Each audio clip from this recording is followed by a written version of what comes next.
Tinha que tá começando a gravar e aí eu inicio a aula. Pronto. Bom, agora dou a abertura oficial, né, à nossa aula de hoje. Lembro a vocês, né, que há como eu não vou passar nenhum tipo de atividade avaliativa, a única forma, né, de conseguir ter uma avaliação positiva para conseguir o certificado final é tendo, né, se eu não me engano, tem que voltar lá para ver, mas acho que era 70%, né, de participação. E algumas pessoas me perguntaram por que não tem chamada, etc, né? Mas é porque o próprio Google já me manda uma lista dos participantes, tá? Então depois eu vou conferir em cada dia quem é que apareceu, etc. Então vocês tomem cuidado com essa questão. Caso a pessoa é, falte, pode me pedir, claro, né, a gravação do vídeo, caso tenha perdido, só que aí a presença fica um pouco complicada, porque faltou no dia, né? E como o nosso curso, apesar de ser remoto, é síncrono, tá? Não é um curso completamente à distância, onde cada um vai tendo as suas próprias, seu próprio desenvolvimento, né? A gente já tinha previsto aqui esses encontros quinzenais, né? Eu deixei quinzenal justamente para facilitar um pouco para a organização. Então, pronto, né? Hoje é a nossa quarta aula, em que a gente vai começar a falar sobre aplicações da linguística descritiva ao tratamento, né, da língua enquanto evidência de um determinado crime, né? Então, hoje eu vou dar alguns exemplos, falar um pouco, né, sobre a morfologia e sintaxe na atribuição de autoria, né? Como a gente vai ver também, essas áreas podem ser aplicadas a outras tarefas da linguística forense, mas eu vou me focar na atribuição de autoria, já que temos pouco tempo. Eu acho que faltou uma cedilha ali na atribuição, né? Depois eu altero. Gente, antes de iniciar, então, né, eu sempre coloco esse cronograma aqui para vocês. Na última aula nós tivemos a palestra, né, muito instigante da Lohane, agradeço a Lohane novamente. E a aula de hoje, então, é sobre o que eu acabei de anunciar, né, morfologia e sintaxe. A próxima aula será sobre semântica e pragmática em outro tipo de tarefa de atribuição de autoria. Oi, Sérgio, prazer ter você aqui. É outro tipo de outro tipo de tarefa na linguística forense que é a determinação de significado, né? Entretanto, o que aconteceu? Eu acabei de ser convidado, foi no sábado agora, me convidaram para abrir o evento, o Simpósio Internacional de Estudos de Gêneros Sexuais na Paraíba, e é um evento completamente 100%, né, presencial. Então, pronto, eu não poderia, né, deixar Eu não estava planejando ir para esse evento, até porque é metade do período letivo lá na UF, né? Tem prova e tudo mais. Só que. Ah, Larissa, você daí. Eu já fui na UFPB uma vez, fui fazer um concurso na UFPB, agora estou voltando como palestrante. Justamente João Pessoa, vai ter o CIGET na UFPB. E a palestra inicial era do Malcolm Coulter, seria uma coisa fantástica, né? Só que por alguns problemas, inclusive de saúde, ele não pôde ir, me convidaram e eu acabei aceitando. E era justamente, gente, a minha viagem está marcada justamente para o dia 25, 6 horas da tarde, tá? Então peço, será no dia 26, 10 horas da manhã. Pode ir lá, é bom que a gente se conhece, né? Vai ser bom. É, então, no dia 25, eu vou viajar bem na hora da nossa aula, tá? Então, eu vou acabar alterando. Pediria, então, uma compreensão de vocês.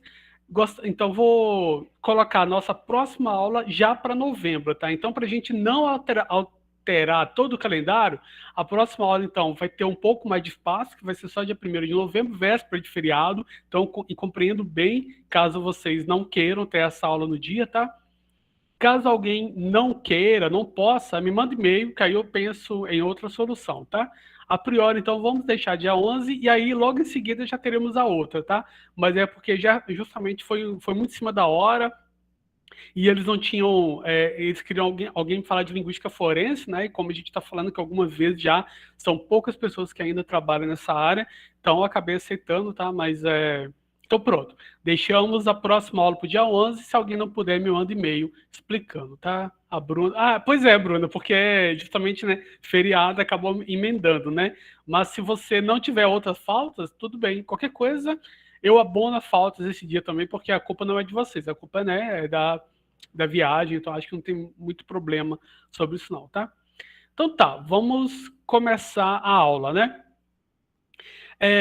Eu tinha dito que a gente não tem atividade, né? Então não tem uma tarefa para vocês fazerem, me enviarem para a gente corrigir, mas mesmo assim, para começar já salientar, né, essa visão de vocês acerca de evidências linguísticas, né? Eu enviei um e-mail, né? Sempre a gente vai trabalhar aqui com textos originais, né? Textos efetivamente produzidos numa situação real de comunicação. No final do ano passado, uma série de e-mails, né, quase 200, foi enviados para a Anvisa, né, a Agência Nacional de Vigilância Sanitária, que estava ali naquele processo, né, de liberação de vacinas. Quando chegou na vez das crianças, né, liberação de vacinas para crianças e adolescentes, muita fake news começou a ser disseminada acerca dessa vacina. Né? Já estava disseminando sobre a vacina geral, imagino para uma criança, né, para adolescente. Então, a Anvisa recebeu muitos e-mails de ameaça. Eu tentei ter acesso a esses e-mails, só que eles me responderam que eu já sabia a resposta, né? Mas tentei de todo modo. Enviei um e-mail para eles, foram muito simpáticos ao me responder, mas disseram que os e-mails estão com a Polícia Federal, né? Estão averiguando, tudo, fazendo investigações. Eu até queria saber se tinha algum linguista contribuindo, né? Porque são investigações de textos, então tem que ter poderia ter, pelo menos, né, um linguista ali para contribuir, tá? Mas pronto. Eu tive acesso, então, apenas a alguns deles, que foi divulgado pela mídia, escrevi um artigo que eu submeti para uma revista, mas não tive nem resposta ainda não, tá longe ainda. Se algum dia eu tiver resposta positiva, eu aviso para vocês. Mas, baseando, então, no que eu fiz nesse artigo, eu enviei para vocês esse e-mail e pedi para vocês tentar, né, aprender alguma marca linguística que pudesse representar para a gente, né, denotar o gênero do autor, a idade do autor, né, grau de letramento do autor. A gente fala em grau de letramento e não nível de escolaridade, né, porque uma pessoa pode ser altamente escolarizada e pouco letrada, ou altamente letrada e pouco escolarizada, né? Improvável local de nascimento e crescimento, a gente também não fala que a pessoa nasceu em determinado lugar, porque pode ter nascido num lugar e ter sido levada ainda criança para outro, e pronto, o desenvolvimento dela ela vai acabar, né, adquirindo sotaque e expressões variáveis, né, diatópicas da região em que cresceu. Então a gente fala que é mais provável o local de nascimento de crescimento do que de nascimento, né? E também questões de natureza ideológica, né? A gente também pode trazer essas considerações discursivas para tentar entender, né, o perfil daquele sujeito. É justamente que se trata do perfilamento linguístico. Lembrando que o perfilamento é uma tarefa, né, muito usada na psicologia investigativa, criminal, na psicologia forense, né? Mas o perfilamento que o psicólogo faz, que o psiquiatra faz, é voltado para os diversos comportamentos daquele sujeito, né? Então, o jeito que a própria vitimologia, né, acaba entrando também aqui para as considerações sobre os perfis daqueles criminosos. Então, tipo de vítima que costuma fazer, tipo de arma que costuma empregar, o modus operandi daquele sujeito e até outras características, né, que pode ser encontrada ali na cena do crime. No nosso caso, a gente, obviamente, se mantém ali ao que a língua pode fornecer para a gente, né? Ou seja, as evidências linguísticas. Então, eu enviei esse texto aqui para vocês, né? A própria mídia, quando divulgou, se eu não me engano, foi a Folha de São Paulo, evitou, né, claro, colocar ali o nome do remetente, destinatário, mas vocês viram ali, né, 18 de dezembro, assunto assassinato. Então, claramente, né, é um e-mail de ameaça. A própria denominação do assunto como assassinato já deixa a gente claro que não se trata de algo implícito, né? E aí ele começa o texto. Olhe para as tuas mãos, estão sujas de sangue, seu assassino desgraçado. Você é mais um comunistinha sem caráter, traíra do presidente sem vergonha na cara, usando essa gravatinha vermelha, cor do sangue das criancinhas que você está assassinando. É muito interessante notar os diminutivos, né? criancinha está realmente usando no sentido, apesar de ser bastante afetivo também falar de criancinha, né? Criança acaba sendo um diminutivo, pode ser usado um diminutivo, que são seres humanos pequenos, né? Mas gravatinha, comunistinha, é um diminutivo, mas sendo usado de maneira depreciativa, né? Como vocês bem sabem, até mesmo no plano morfológico ali, a gente consegue, né, colocar isso, a gente consegue colocar o nosso próprio julgamento de valor, né? Nossas próprias inclinações em cima, né, impressões, né, em cima ali daquelas palavras. Então ele continua, passe mal, seu filho da puta. Ele até brincou, né? Bom, desculpa pelo palavrão, mas como vocês estão no curso de linguística forense, eu acho que vocês já imaginam que há muito palavrão, muita violência linguística, né? Esse passe mal é uma brincadeira, né? Porque normalmente a gente diz passe bem, e ele foi proposital, né? Ou seja, uma consciência linguística muito interessante. E depois ele termina: me processo que quero te desmascarar. Vou provar a tua participação na morte de milhares de brasileiros afetados pelas tuas decisões esdrúxulas. Teve apenas esse desvio aqui de plano gramatical, né? Onde não houve a concordância, decisões no plural, esdrúxula no singular, safado ou assassino. Então, pedi para vocês tecerem, né, pensarem, será que eu teria aqui alguma pista que denote para mim identidade, o gênero, local onde ele possa ter passado grande parte da vida, etc, né? É um texto muito pequeno, tá? Então é realmente para treinar. Se fosse para fazer uma investigação em torno de apenas um texto, ficaria muito difícil. Poderia ter vários, né? Por exemplo, em 170 e-mails, a gente poderia, inclusive, tentar encontrar alguns que sejam do mesmo autor, né? Ele pode ter usado vários e-mails, criado vários e-mails para enviar. Então, essa tarefa linguística poderia ser usada até para agrupar daquela série de e-mails, né? Quais que seriam mais possíveis de serem escritos pelo mesmo sujeito, né? Bom, infelizmente, como eu disse para vocês, a Polícia Federal não liberou. Talvez algum dia libere, depois que as investigações culminarem, né? E aí eu separei para vocês, né? Infelizmente a gente também não tem tempo de ficar discutindo. No final, se sobrar um tempo, a gente pode até vir, ou depois que eu finalizar a aula, vocês podem compartilhar comigo aí o que vocês pensaram, tá? Mas pronto, tudo está no plano aqui das possibilidades, né, gente? A tarefa de perfilamento linguístico é o principal pontapé, né? É o pontapé inicial, digamos assim, de uma investigação, onde eu não tenho outros textos para comparar, para fazer tarefa de atribuição de autoria, né? Então, eu tenho só aquele texto ali, eu vou ver o que eu consigo extrair, né? E ver o que é mais pertinente. Quem viu o Unabomber, o seriado, sabe, né, que tanto no perfilamento psicológico quanto no linguístico a gente começa justamente lançando hipóteses para depois, né, comparar com os suspeitos, caso venha até algum suspeito depois, e ver se a nossa hipótese foi confirmada ou não. Então, origem geográfica. A coisa que mais me chamou a atenção foi a intercalação, né, inconsistente entre tu e você. Percebam que, na verdade, o tu e você, ele é concorrente basicamente no português como um todo, porque a gente sempre usa o ti, né? O ti ainda é uma reminiscência do tu. Mesmo em Minas Gerais, por exemplo, onde o você já se plantou o tu, então a gente diz que houve um processo de mudança, né? A variação linguística, quando ocorre ainda formas concorrentes em determinado dialeto, a gente diz que essas formas estão em competição, né? Ou seja, ainda há uma variabilidade linguística justamente com duas ou mais variáveis. Quando uma dessas formas suplanta a outra e se torna norma no sistema, a gente diz que houve mudança linguística, né? Essa é a consideração principal, a diferença principal entre variação linguística e mudança. Mas mesmo em Minas Gerais, onde houve já a suplantação, né, do tu, e a gente usa muito mais o você, a gente ainda emprega o ti. Então, vou te contar uma coisa. Esse ti, na verdade, vem do quê? Vem da própria conjugação com tu, né? O que acontece é que nessa carta ele realmente faz alterações. Ó, quando ele coloca assim,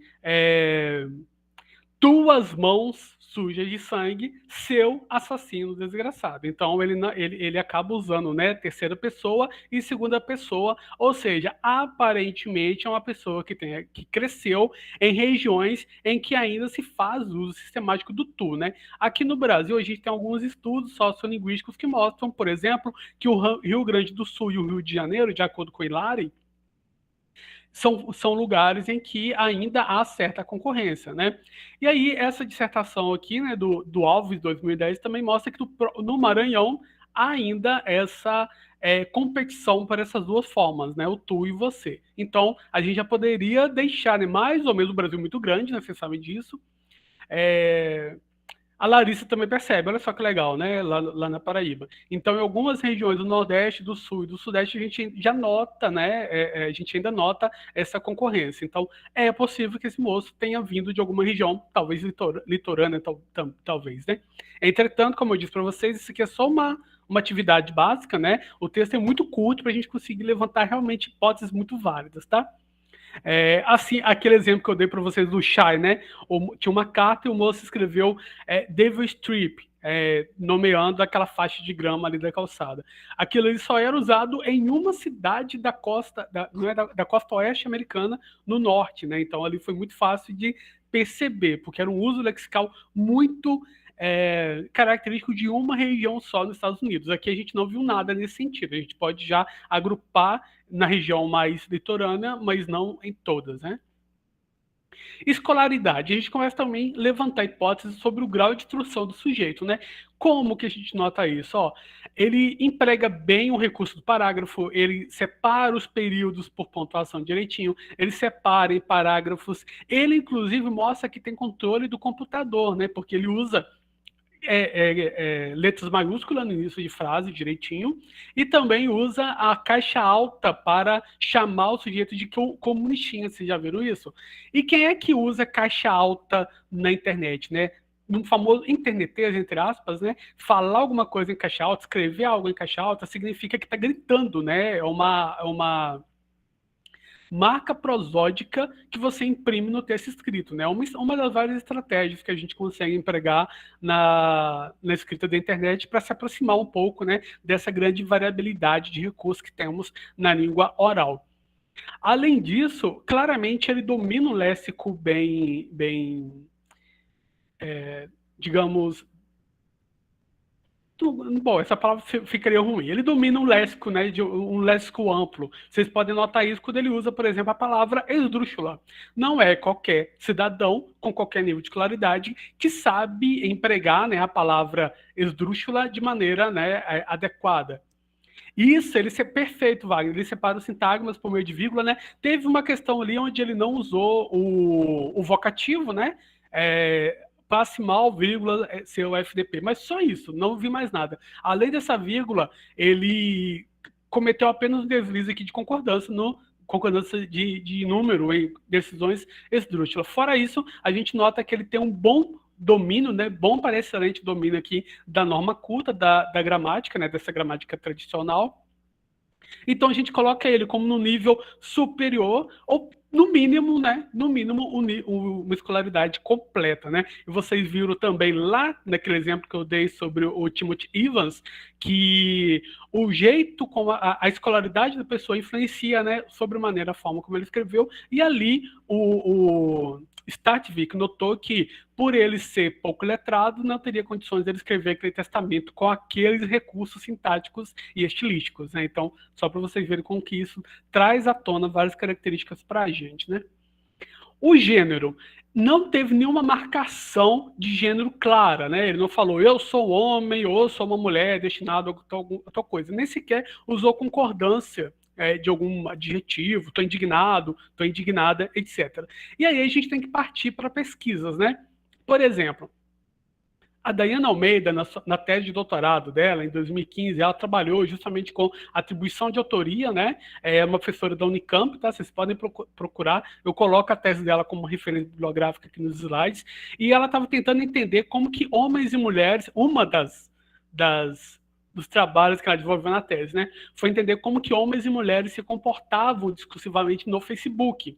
Aqui é um gênero diferente, né? Mas a gente pode adaptar certas características. Uma dessas era o grande emprego de palavrões por homens e as mulheres basicamente não usavam, né, nos dados dela. Lembre-se que a gente parte dos dados que estamos analisando, né? A gente generaliza a partir do dado analisado, não é de maneira geral. Ela não quer dizer que nenhuma mulher usa palavrão no Facebook, né? Mas os dados dela, quantitativamente falando, palavrões no discurso masculino era muito mais representativo do que no feminino, tá? Então, a gente poderia aproximar também. Olha, ele usou muito termo pejorativo aqui, né? FDP, safado, assassino desgraçado. Então, levando em consideração um pouquinho de texto que tem, já é um número salientado. Então, a gente pode aproximar. Ariana, eu supus que era homem por pura intuição. É interessante que, na verdade, na linguística, a intuição é uma ferramenta de análise, né?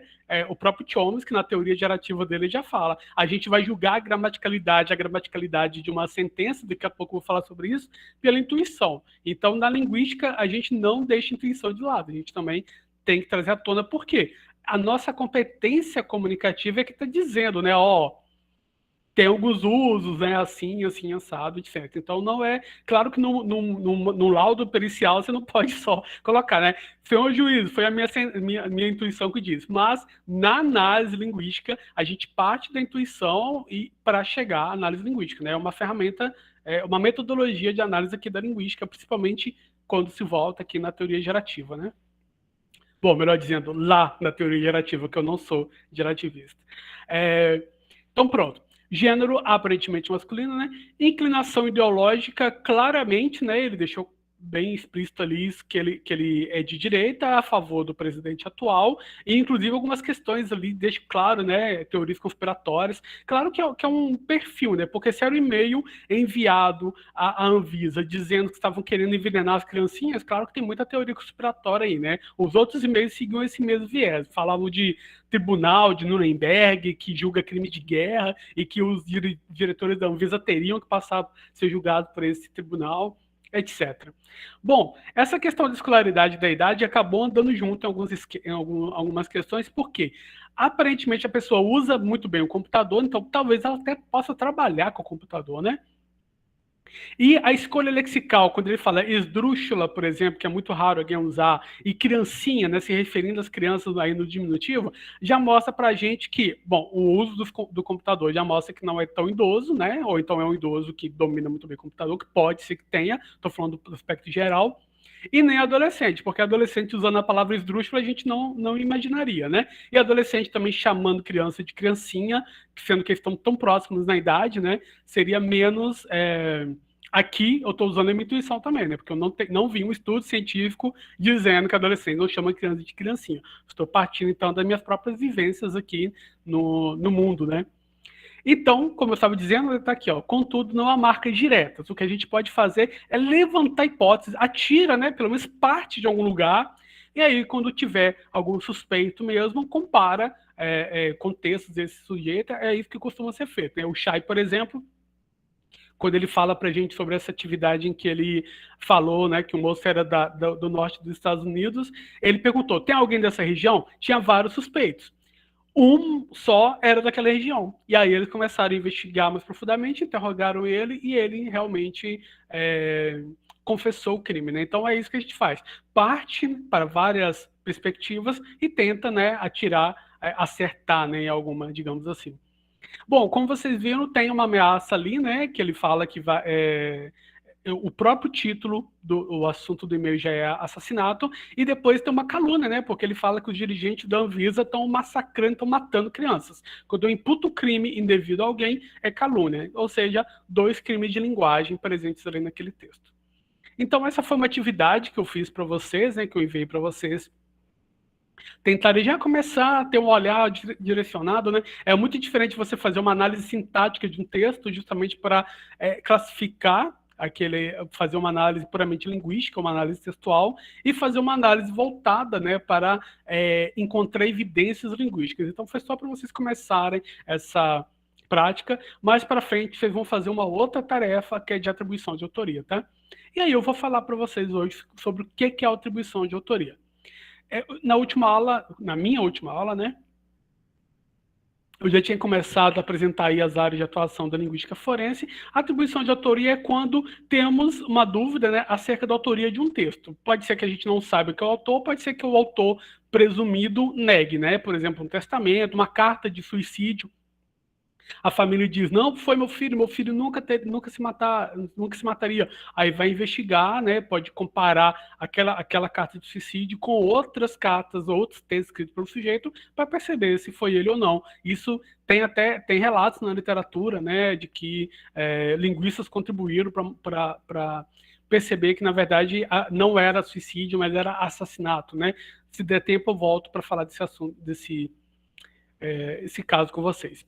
Então, é preciso haver um conjunto de textos efetivamente escritos pelo sujeito, né? E aí eu traço o perfil linguístico desses textos e comparo com o perfil linguístico ali do texto questionado, né? Nesse processo eu faço tanto uma abordagem qualitativa quanto quantitativa. Então, softwares como o Encom e o Wordsmith são gratuitos, podem ser explorados, né? Na nossa atividade, eu vou mandar um site para vocês, porque aí vocês não precisam baixar nem nada, e tem poucas ferramentas, mas já é um passo inicial para quem está começando. Bom, aqui tem uma série, né, digamos, pistas estilométricas, né, que a gente pode procurar. O McManamy chama de marcadores de estilo, né, que a gente pode procurar num determinado texto para traçar o perfil linguístico, né? Frequência lexical, ou seja, usos de uma mesma palavra. Tem gente que usa muito uma palavra e não usa outra. Escolhas lexicais, qual julgamento de valor você está fazendo por meio de determinados advérbios, determinados adjetivos, né? Comprimento da frase, sinal de pontuação, desvios ortográficos, desvios gramaticais, concordância morfossintática, por exemplo, né? Marcadores discursivos, formas de iniciar e fechar o texto, ou seja, questões mais macro, né, mais discursivas, e marcas sociolinguísticas como gírias, palavrões, léxico específico de determinada comunidade de fala, etc. E aí eu chamo a atenção aqui, eu já tinha colocado esse slide, só copiei, né, da última aula, só para relembrar, que questões puramente do plano gráfico, né, mais estudadas pela grafotecnia, né? Nada impede, contudo, que um linguista faça um curso de grafotecnia, porque grafotecnia no Brasil é um curso de especialização, mas não é um curso de graduação, né? Então, vários profissionais formados em várias áreas atuam como perito grafotécnico. Então, você, como linguista, também pode fazer. A Jordana mesmo fez curso de grafotecnia para contribuir nas suas análises, né? Quanto mais embasamento, melhor. Ariane, a carta de Getúlio Vargas já foi investigada porque tem toda uma teoria de conspiração pela forma que morreu. Eu já vi várias análises textuais e discursivas da carta de Getúlio Vargas, inclusive eu não li o texto, Ariane, mas agora você falou uma coisa interessante. Eu vou escrever para vocês aqui. Eu baixei, mas não tive tempo de ler. Tem um professor. Bom, ele era estudante da UFMG, doutorado,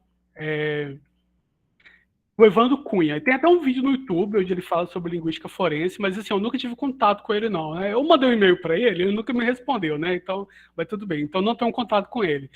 Talvez eu tenha mandado e-mail para o e-mail errado, né? Mas tudo bem. Eu sei que ele tem um artigo que eu já vi, baixei para ler, mas nunca li, onde ele analisa a carta do Getúlio Vargas por meio de alguns softwares. Mas eu não sei se o objetivo dele, tá, Ariane, era realmente ver se essas conspirações teriam fundamento ou não, tá? Mas você pode procurar, se você achar, traz pra gente na próxima aula.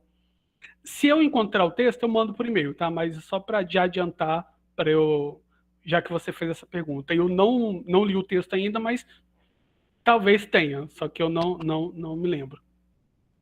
Então pronto, né? Aqui na linguística forense, então, a gente parte, né, do princípio do idioleto. Assim como temos o socioleto, né, o jeito que grupos sociais falam, o dialeto, o jeito que determinados grupos geográficos falam, a gente também tem um idioleto, que seria, então, hipoteticamente, a forma como cada um emprega o sistema linguístico, né? Isso não quer dizer que o meu sistema linguístico é diferente do seu. Então, o João Wilker fala um português, o Elton fala outra, a Lisiane fala outra. Não. O que a gente está dizendo é que cada um de nós faz uso diferenciado desse sistema, porque cada um tem suas próprias vivências, né? Então, o seu idioleto conterá marcas de estilo que, sozinhos ou em combinação, não podem ser duplicados ao acaso, né, ou ao mero acaso na língua de imagem do sujeito, e assim individualizando a língua do escritor. Então, essa é a hipótese básica da linguística forense, né? Tem autores que questionam a existência do idioleto, tá? Mas, como você sabe, a ciência é feita de paradigmas, né? Na linguística forense, a gente deve adotar o paradigma que existe o idioleto. Se não partimos desse paradigma, então não adianta muito fazer algumas pesquisas no âmbito da atribuição de autoria, né? Então a gente parte desse posicionamento epistemológico, tá bom? E aí, de acordo com a Turel, né, a variação interautores, ou seja, entre autores diferentes, será maior do que a variação intraautor, ou seja, a variação que o Elton faz em textos diferentes que ele escreve, né? Falando necessariamente sobre a atribuição de autoria e a descrição linguística, nesse texto que eu mandei para vocês, o Coulter fala assim: os linguistas forenses são mais frequentemente requisitados para ajudar os tribunais de júri a responder uma ou ambas as seguintes questões: o que um dado texto diz, né, atribuição de determinação de significado, e quem é o autor, atribuição de autoria. Ao responder essas questões, os linguistas se fundamentam nas técnicas e conhecimento derivados de uma ou mais sub-áreas da linguística descritiva: fonética e fonologia, morfologia, lexicologia, sintaxe, semântica, pragmática e análise do discurso do texto. Isto é, essa é uma dos grandes motivos que me fez seguir pesquisa na linguística forense, né? A gente precisa mobilizar vários conhecimentos. Então, eu tenho que ler linguística de texto, eu tenho que ler sintaxe, eu tenho que ler morfologia. Então, é por isso que o Chay fala que a maleta de ferramentas do linguista, né? Imagina um grafotécnico que tem lá uma lupa, uma régua para medir ali as letras, etc. Né? Já o linguista, a nossa maleta de ferramenta é o conhecimento metodológico e teórico advindo dessas diferentes áreas, né, de estudo aí, dos estudos linguísticos, né, da ciência da linguagem. Só para quem estiver iniciando na letras ainda, né? A língua, como o próprio Saussure dizia, né? A língua é heteróclita por natureza. O que isso significa? É um objeto de estudo tão complexo que outras disciplinas acabam se voltando para ela, né? O Saussure falava, deu o exemplo da própria física, né? Que se preocupava ali, ajudava, contribuía, né? Na análise fonética.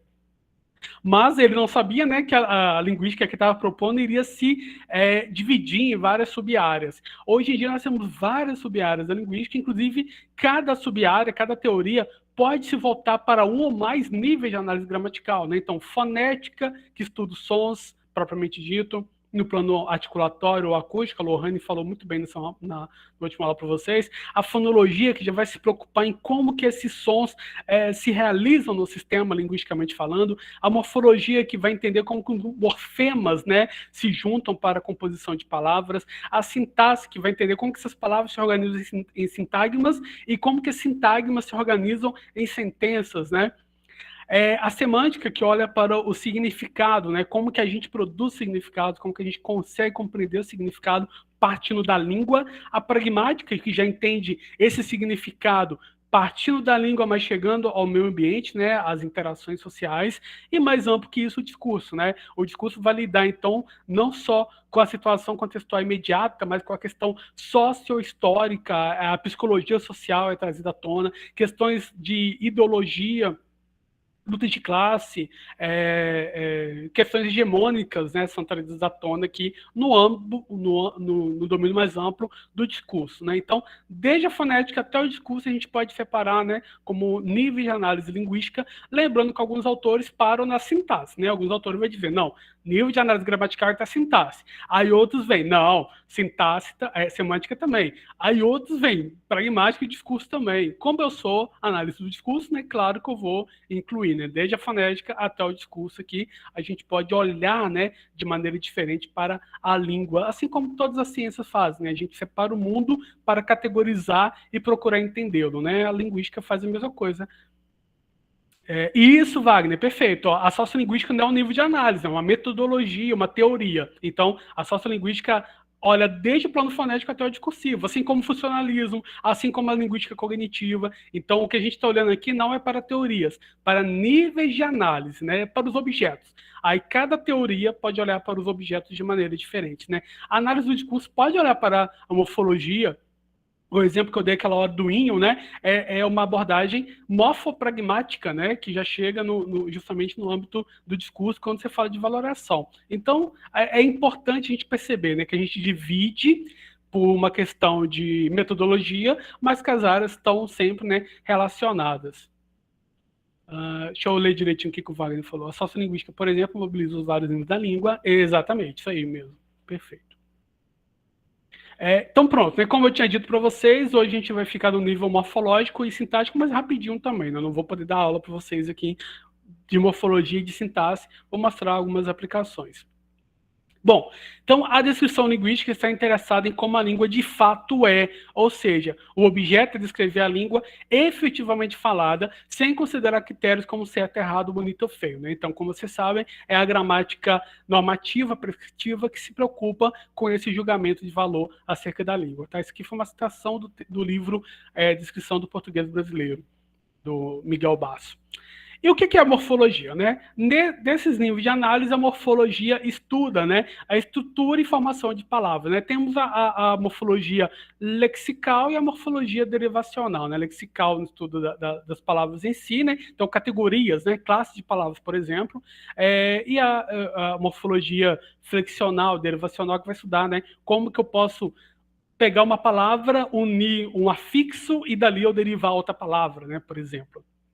Ou flexionar aquela palavra, né? A ideia é flexão, eu continuo tendo o mesmo lexema. Derivação, mudei que lexema. Né? Uma coisa eu posso falar rosa, rosinha, rosas, tô no mesmo, eu ainda estou falando de rosa. Quando eu falo rosa, roseira, pronto, já mudei, né? A entidade representada por aquela palavra, então já estou no plano então, da derivação. Então a gente vai lá para os morfemas, né, que são as menores unidades significativas de uma língua, e para a formação de vocábulos. E também para determinadas escolhas lexicais. Né? Se eu estou dizendo que a morfologia lida com classificação de palavras em si, a gente pode trazer um pouco da lexicologia e até da semântica para entender certas escolhas lexicais. Né? Há uma aplicação também na análise de plágio, né? A noção de plágio translingue foi trazida pelo professor Rui Souza Silva, trouxe um mero exemplo que ele traz aqui para a gente. Teve um caso no Brasil em que uma cachaça chamada João Andante tinha feito um rótulo muito parecido com o whisky Johnny Walker. E a marca Johnny Walker processou João Andante, dizendo que tinha se apropriado tanto do nome quanto da imagem, né? Uma questão mais semiótica mesmo. Trouxe para vocês aqui apenas um mero exemplo de como a morfologia poderia ser aplicada, né? João Andante, o sobrenome dele, né? Tá sendo, a gente pegou o verbo andar e dele originou um substantivo deverbal, né, que é o nome deverbal, um substantivo que veio, né, de um nome, de um verbo. E como é que a gente transforma um verbo no substantivo? Em português tem várias formas, né? Então, amor, amoroso, por exemplo, adjetivo, né? Andar, andante, falar, falante. Então percebam que por meio desse ante ou oso, né, em algumas outras formas, a gente transforma um verbo num nome, né? Nesse caso, um adjetivo. O inglês foi a mesma coisa, só que, claro, com o morfema deles, né? Johnny Walker. Então pegou o verbo to walk, inseriu o ER no final e pronto, já se transformou aqui, nesse caso, nesse uso, né? Também no nome de verbal, também no adjetivo, né? Ou seja, por um aspecto morfológico, a gente consegue perceber similaridades, né? Esse processo da Joan Andante, da Joan Walker, foi bastante polêmico, porque é uma cachaça, né? Uma cachaçaria bem menor do que a marca Joan Walker. Então, claro que eles têm um corpo de advogados muito maior, né? Para processar e tudo mais. Tanto é que a Joan Walker ganhou e a Joan Andante teve que alterar tanto o nome quanto o rótulo. Agora ela se chama só O Andante. O Andante ficou, mas o João tirou, né? O João, que era muito próximo ali do Johnny, né? Bom, isso aqui foi um parecer técnico que eu fiz. O que aconteceu? Era um caso já, né? E já estava correndo na justiça há muitos anos já, envolvendo um terreno. Os vizinhos estavam brigando com outro vizinho lá. E o vizinho, né, o outro da peleja, tinha contratado um perito judicial. Na verdade, não foi perito judicial, não. Foi um auxiliar técnico. Contrataram um auxiliar técnico, que era engenheiro civil, para fazer, medir o terreno, né, para eles. O problema É que esse perito era muito amigo da família, frequentava a família, em churrascos e tudo mais, a casa da família, né? Então, os vizinhos que foram prejudicados nos contratou para ver, será que foi ele mesmo que escreveu? Porque de acordo com os vizinhos que estavam, né, sendo prejudicados ali na peleja, os outros vizinhos que contrataram o perito tinha influenciado ali na escrita, eles tinham alterado aquela escrita de alguma forma, né? Então nos contratou. Isso aqui é um ótimo exemplo de mostrar para vocês que, mesmo que a pessoa tenha contratado gente como auxiliar técnico, a gente tem que partir sempre, né, do material linguístico, sem partir das evidências, e mesmo que a pessoa esteja chateada porque ela está te pagando, a culpa não é sua. O que os dados dizem pode ser a favor dela ou não, né? Foi justamente isso. A gente fez uma análise estilométrica por meio de softwares e também de base qualitativa, né? E dentre vários aspectos, né? Um deles me chamou a atenção, que foi o uso de advérbios formados em mente, né? Então, mente já é um sufixo derivacional para formar, então, né? Eu pego a base, normalmente um adjetivo, né, no feminino, insiro o mente e faço dele um advérbio de modo, né? Como vocês sabem, é muito produtivo no português essa derivação sufixal, né? Então, só um exemplo aqui de como eu usei outros recursos também, né? No conjunto 1, eu tinha dois conjuntos de textos, então, né? O conjunto 1 foi escrito pelos vizinhos que contrataram o perito. O conjunto 2 foi escrito pelos vizinhos que contrataram os nossos serviços. E o texto Q é aquele questionado. É justamente, né, o laudo do engenheiro. No conjunto 1 foram registrados 101 tipos diferentes de formação. Mentira, gente, estou misturando as coisas aqui. No conjunto 1, textos escritos pelos vizinhos que contrataram o engenheiro. Conjunto 2, textos escritos pelo engenheiro, outros textos, né? Não tem nada a ver com o vizinho que me contratou. E o texto Q é o texto que os vizinhos achavam que os outros tinham influenciado, né? Então, no conjunto 1, escrito então pelos vizinhos que contrataram o engenheiro, foram registrados 101 tipos diferentes de formação de advérbios em mente, em um universo de 191 ocorrências. Isto é um grau de riqueza lexical, né? Bastante representativo. Em 191 ocorrências, 101 eram diferentes, ou seja, a gente olha tipos diferentes de palavras que aquela pessoa domina, né? Então, uma média também desses advérbios de mente de 2,8 por página. Isso é muito, eles usavam muito advérbio de mente, por isso que chamou atenção. No conjunto 2, escritos pelo engenheiro, foram registrados 33 tipos em 60 ocorrências, né? Então 60%.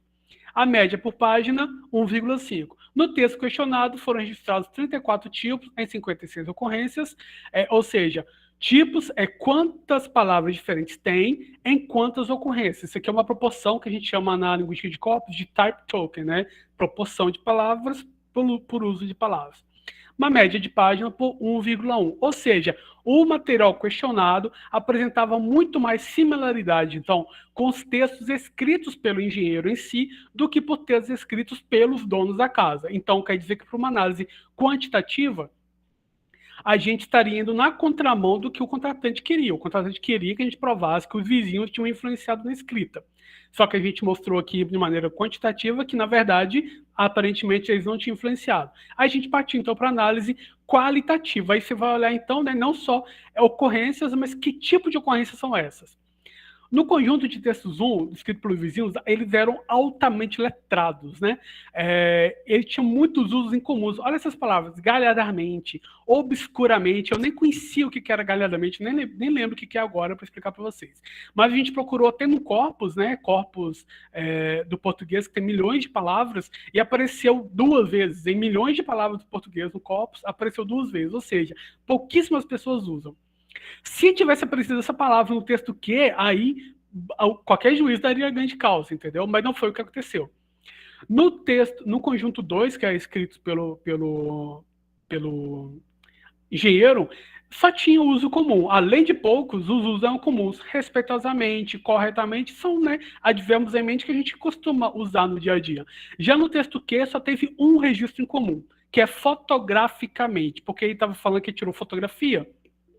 Então poderia. Ah, obrigado, Lohane. Perfeito, é isso mesmo. Eu teria que procurar. Elegante, generoso, alegre. No texto que, então, teve um registro só, fotograficamente. Mas podem perceber que, fotograficamente, ainda não está no mesmo plano, digamos assim, né? De dificuldade, de galhardamente, por exemplo, né? Então, mesmo um plano qualitativo mostrou que o texto Q era mais provável de ter sido produzido pelo próprio perito. É claro que a pessoa que contratou a gente não gostou, mas o que a gente tem que fazer é partir ali, né, do plano linguístico, o que o material mostra para a gente, tá? Bom, vou falar um pouquinho sobre sintaxe e atribuição de autoria também, né? Eu mostrei um exemplo agora de morfologia, mostrar um exemplo agora de sintaxe. Ou seja, eu gosto de mostrar esses exemplos para os meus alunos saberem que sintaxe, morfologia, na última aula a Lohane já falou da fonética para vocês. Esses níveis básicos que muita gente não gosta, né? São essenciais. Então, o linguista forense tem que dominar esse lado também da gramática descritiva, né?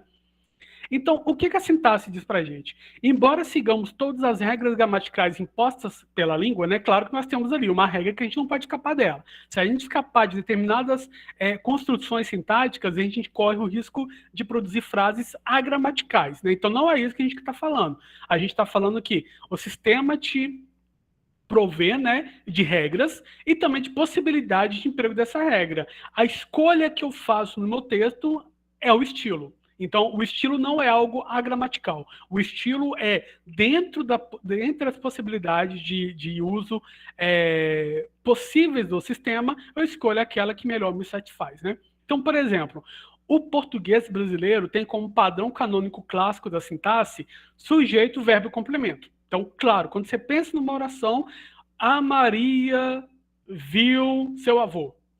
Então você pensa, sujeito, verbo, complemento e só depois os adjuntos, né? Normalmente a gente nem coloca o adjunto aqui porque justamente são adjuntos. Entretanto, a gente pode alterar, né? No português do Brasil também nós temos uma variação chamada de topicalização, né? A gente pega o objeto, coloca na frente, por quê? A gramática, a linguística funcional explica pra gente. A gente está querendo dar mais ênfase. Né? É justamente a noção de tópico e comentário. Né? Tópico que vem na frente, comentário que vem depois. Dou mais ênfase, então, ao tópico. Quando eu quero dar mais ênfase ao objeto, eu coloco ele na posição que normalmente seria ocupada por sujeito, que é a esquerda do verbo. Né? Então eu digo, a Maria eu não vi. É uma forma muito típica do português brasileiro para haver essa topicalização. Entretanto, quero que vocês notem uma questão. A estrutura argumental, o que é a estrutura argumental? Eu tenho um predicador, que é o verbo, e esse verbo vai selecionar, né? Pode ser que ele selecione o argumento externo, que a gente chama de sujeito, né? E o argumento interno, que são os complementos. Temos verbo de um lugar, né? Então, se eu digo assim, o João dormiu. Dormir é um verbo que exige, né? Ele se seleciona apenas um argumento externo, que é o sujeito. O verbo chover, por exemplo, não se seleciona nada, ele não precisa, né, de ser complementado com nenhum argumento. Então ele coloca só choveu. A gente usa muito deslocamento da negativa, exato. A gente usa duplicação da negativa, né? Ah, eu não quero isso não. Ou eu vi ela não. Então é o terceiro exemplo ali, né? Do deslocamento da negativa. Mas o que eu quero chamar a atenção é que, mesmo quando eu faço a topicalização, a estrutura argumental implícita é a mesma, né? Quando a pessoa diz para você, a Maria eu não vi, cognitivamente falando, você reestrutura aquela oração como eu não vi a Maria, tá? Então é como se fosse assim, no âmbito subjetivo, cognitivo, a estrutura argumental não foi alterada, tá? Pronto, aí acho que foi a Larissa, né? A Lohane comentou aqui da dupla negativa, né? Que eu desloco não, mas como você sabe, o não é advérbio, né? Os advérbios são mais comuns, os sintagmas adverbiais são mais comuns de serem deslocados, né? São mais facilmente deslocáveis ali dentro da sentença. Já este último aqui, ó, Maria, eu vi não há, já é a gramatical. Por quê? Eu quebrei o sintagma, né? Eu não posso quebrar o sintagma. Se eu tenho a Maria como sintagma, o determinante, o núcleo do sintagma, não posso quebrar esse sintagma sob o risco de produzir uma frase agramatical em português. E pronto, né? Quando eu produzo uma frase agramatical, coloco esse asterisco para mostrar que não é uma frase que os falantes normais, né? Digo, falante normal, falante nativo, produziria, tá bom? Então, a sintaxe é o estudo da ordem e a estrutura da frase. E aí eu trouxe para vocês, nossa, mas por que é relevante entender a ordem da sintática, que é uma coisa que todo mundo domina, como é que isso é relevante aqui para a linguística forense? E aí eu trouxe um exemplo do Gerard McMahon, nossa, esse nome dele me confunde, McMenamy, né? No capítulo Forensic Statistics, que está no livro Routledge Handbook of Forensic Linguistics, né, que é um livro que acabou de ser reeditado, tá? Agora é o Malcolm, o Rui e a Johnson que reelaboraram esse livro, tá? O que ele trouxe para a gente? Lá um caso americano. Uma mulher deixou em testamento, né, toda a sua propriedade para a filha dela. Então, vamos acompanhando o raciocínio. Uma mulher deixou as terras dela para a filha. Deixou em testamento. Após a morte dela, entretanto, apareceu um outro testamento, supostamente escrito por ela, dizendo que, na verdade, as terras iriam para o marido. Então já era um problema, né? Deixou para a filha ou deixou para o marido? Então levantou-se uma investigação. Houve instalação de uma investigação sobre a originalidade dos documentos. O McMahon foi chamado para averiguar o caso. E, dentre várias perspectivas, várias evidências, uma coisa chamou a atenção dele, justamente a ordem, né, dos sintagmas nas orações. E ele começou a calcular, né, qual era o padrão empregado nesses textos diferentes. Então, é realmente uma análise, um trabalho de formiguinha. Vai olhando frase por frase e vê qual que foi o padrão sintático empregado e depois calcula, né, coloca algum tratamento computadorizado. Então, ó, a análise linguística apontou divergência quanto ao emprego dos objetos, né? Ou seja, a posição que o objeto, né, que o complemento, estava em relação ao verbo. A ordem canônica do inglês, né? Bom, o inglês dá várias ordens, igual o português, igual eu mostrei para vocês agora, né? Uma delas é sujeito, verbo, objeto indireto, objeto direto. Lembrando que em português o objeto indireto tem um caráter adjetivo, né? E para aquele a quem se dirige a ação, né? A gente introduz com a preposição. Já o objeto direto recebe a ação do verbo, a gente não introduz com preposição, né? Então, em inglês, I give John my state. Pensa em inglês, que em português a gente colocaria uma preposição ali, né? Em inglês pode ser que não tenha. Então, I give John my state. Eu dou a John minha propriedade. Então, sujeito, verbo, objeto indireto, objeto direto. O outro padrão, sujeito, verbo, objeto direto, to, preposição, né? O primeiro, então, não tinha, mas o objeto indireto. I give my state to John. O terceiro padrão, sujeito, verbo, to, objeto indireto, objeto direto. I give to John my state. Então, percebo que, na verdade, né, a primeira e a última aqui, que modificam apenas pela presença da preposição. Esse último é mais padrão, né, mais formal, ou seja, o que se espera realmente de um testamento, né, que é um documento jurídico. Segundo McMenamy, né, uma análise em corpus, então, mostraria que o terceiro tipo, que é o mais formal, é o mais usual, e mais apropriado, então, para o testamento, que são gêneros jurídicos. O testamento questionado, ou seja, aquele que dizia que as terras iam para o marido e a gente não sabia quem efetivamente escreveu, apresentava apenas a variação 3, né, com um registro só da 2. Ou seja, o padrão do questionado é sujeito, verbo, preposição, indireto, direto. O testamento já conhecido, por sua vez, não tinha o nível 2, o exemplo 3, só tinha 1 e 2, né? Sujeito, verbo, objeto indireto, objeto direto, sujeito, verbo, objeto direto, to, objeto indireto. Já os textos escolhidos do marido, né? Por quê? Se a gente tinha a suspeita de que o texto não foi escrito pela falecida, a gente então pega texto da falecida, analisa, que é justamente, né, o testamento já conhecido, e também o suspeito era o marido, que apresentou o testamento novo dizendo que era para ele, pega a tese do marido então e traça o perfil. Já os textos do marido apresentavam dezenas de emprego da variação, né? Sujeito, verbo, to, objeto indireto, objeto direto. Ou seja, justamente o padrão do texto questionado e que não apareceu nenhuma vez no testamento já conhecido. Então, como é que ela poderia ter escrito, né? Alterado o padrão sintático, né, de maneira tão proposital da relação de um para o outro, né? Seria muito difícil a pessoa ter esse nível de consciência linguística, tá? Então, McMenamy chegou à conclusão de que passando.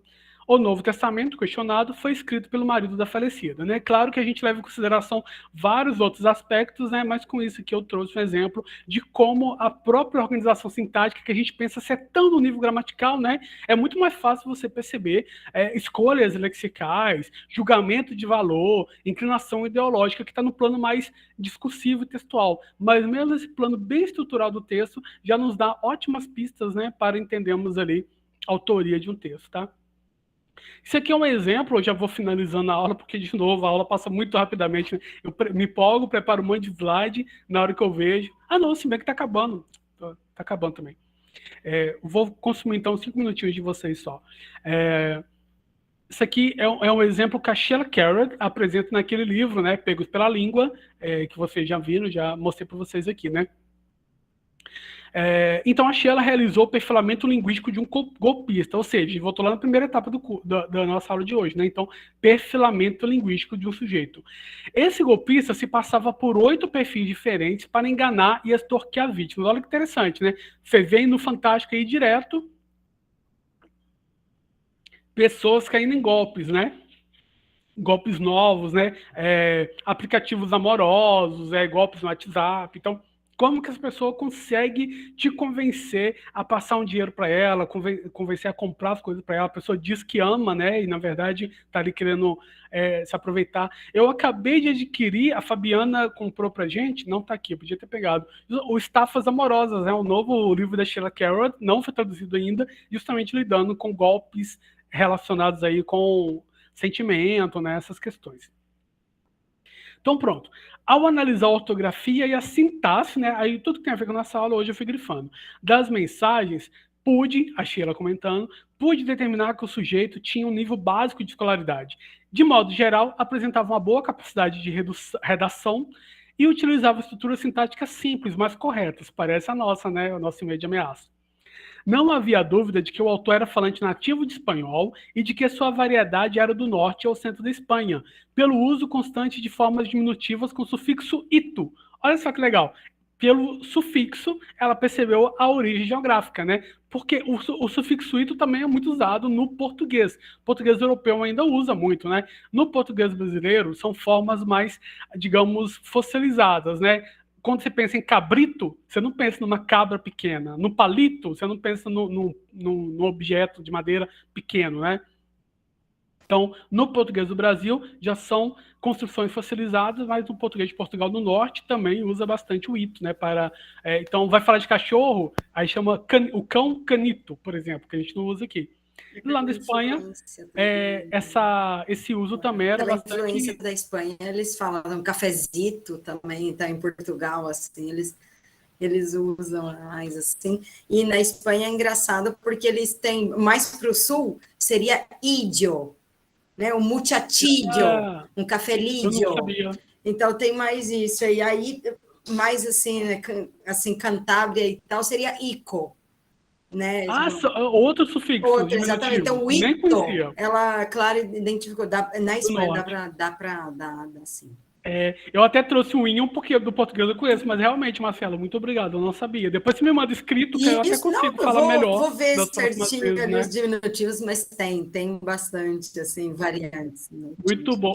Ou seja, o uso de diminutivo, né, no plano morfológico, como o colega falou aquela hora, né, a variação linguística pega vários planos, conseguiu ver uma provável origem geográfica do sujeito, né? E aí, aqui o exemplo dele, né? Muitos besitos, desculpa, meu espanhol é besitos, nem sei falar. Fala aí, Marcela. Besitos, não, vai ser besitos, é que não tem em espanhol o som do Z. Do Z. Tá bom? Então, mas você já sabe, muitos besitos. Eu sei só no plano teórico, na hora de falar, eu falo Z toda hora. Imagina. Ô, Bruna, tudo bem, se você quiser, depois você me pede a gravação lá. Ou pelo uso de lá, com pronome de objeto indireto no singular, se lá, pronto, vou ler também, tá?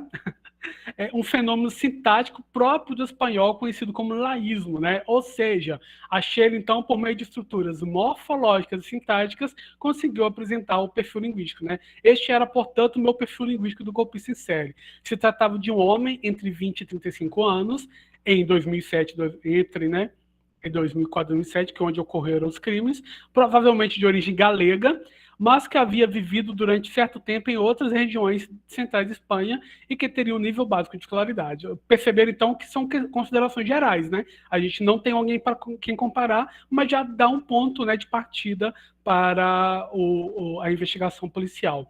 Lembrando que o linguista não vai investigar, tá, gente? Quem vai investigar é a força policial. Então, já chegando ao final, né? Se em tarefas de atribuição de autoria procuramos marcas do estilo do autor, aquilo que o distingue do uso corriqueiro, temos de conhecer bem o que é tido como o uso mais comum das regras gramaticais de nossa língua. Você tem que conhecer o que é mais comum, o que é padrão, para depois perceber as diferentes nuances, né? Diferentes usos. Nesse quesito, a descrição linguística e a consulta corpora, né, fornecerá dados e explicações a serem aplicados à tarefa de linguística forense.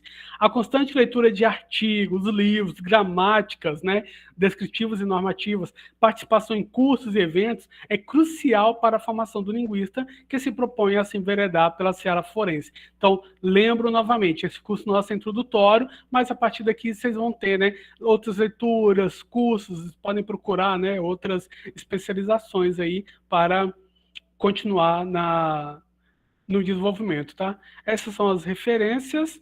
Eu vou parar de gravar e vou ler algumas o que vocês estão comentando aqui.